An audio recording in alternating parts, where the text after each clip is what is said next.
সরকারি দল হতে পারি না, এই নিয়ে আমাদের কোনো আফসোস নাই। আমাদের আফসোসের জায়গা, পরপর 3টা নির্বাচন ধ্বংস হয়ে যাওয়ার পরে জাতি বড় আশা করেছিল, যেভাবে উৎসবমুখর পরিবেশে তারা অনেকে ভোট দিয়েছেন, ঠিক তাদের ভোটের প্রতিফলনটা হবে যখন ফলাফল প্রকাশ হবে। কিন্তু সেখানে অনেক কিছু ঘটেছে, সেটা অন্য এক সময় আমরা বলবো। যার কারণে জাতির এই উৎসব ফল প্রকাশের সাথে সাথে মিলিয়ে গেছে।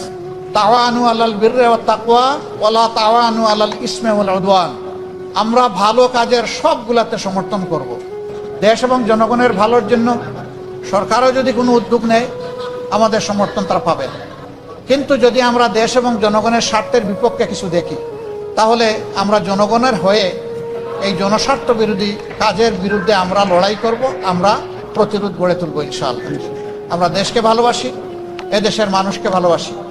আমাদের নীতিমালার মাঝে দেশের ভিতরে আমরা চাই প্রত্যেকটি নাগরিক যেন তার নিরাপত্তা নিশ্চিত পায়, দেখতে পায়।